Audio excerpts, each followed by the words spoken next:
The Bible says that forget not the stone out of which you were healed. People forget so quick in life. Many people have short memory. I have learned over the years not to forget where I have come from. And it is a curse to forget. It is unrighteous to forget. The Bible says God is not unrighteous to forget your labor of love. When you forget those who have loved you, blessed you, helped you, advance your cause, when you forget them, you are unrighteous. But when you remember those who helped you and have loved you and cared for you, and you show gratitude, it gives you longevity. Gratitude gives longevity, and ingratitude will cut you short. So learn to be grateful.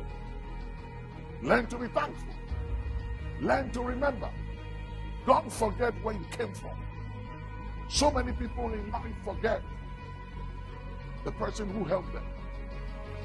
They forget those who connected them, gave them exposure, introduced them, took their hand, and took them somewhere.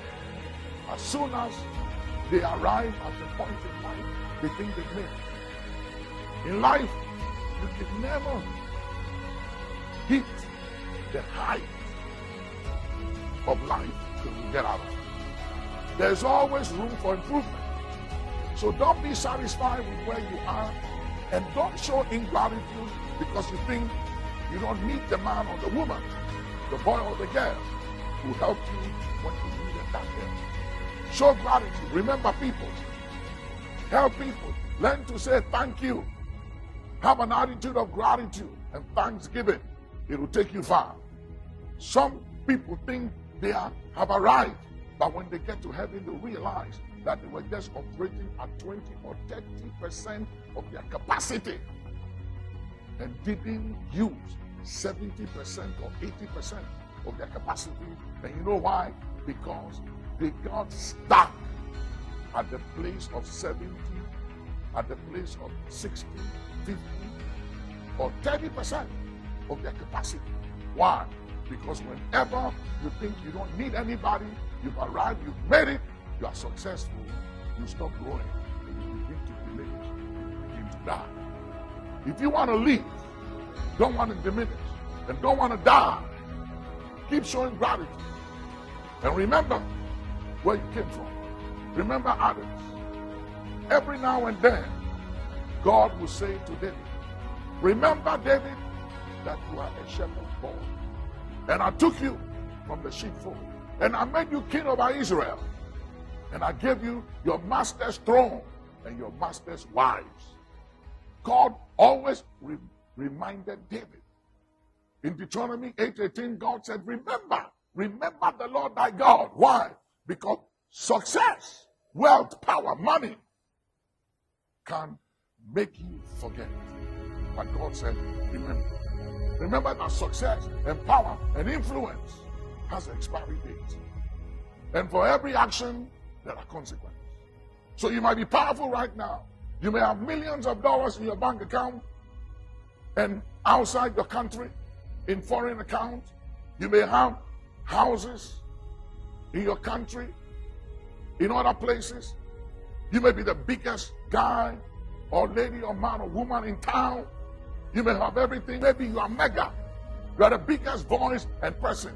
You are private jet. You are loaded. But hear me. All that is sinking sand. God has no regards for material things. Because you know something? Let me show you God's value of money. The streets in heaven, they are made of gold. That is how insignificant money is to God. He sees money as nothing. So if your confidence and who you are and how you relate to others, and especially those who have helped you in life before, is derived from material wealth, blessings, and money, or influence or power, you are to be pitied among all men. But if your confidence is derived from this one thing, that you know the Lord, who executes judgment, righteousness, and justice on earth, then you are on a good track in life. So learn to remember, and don't be puffed up, don't be arrogant, don't be proud, which you were never before. But suddenly you have become proud and arrogant. Why? Because of things. A man's life does not consist on the abundance of things that he possesses. So don't let things, don't let accolades, don't let events and relevance in life and access and influence make you go insane. Arrogance and pride is insanity. It's madness. Be wise, be sober, be vigilant. Your life does not consist on the abundance of things that you possess.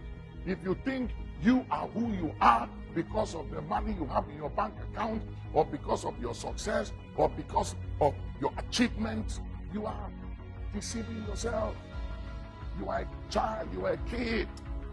None of those things makes you who you are.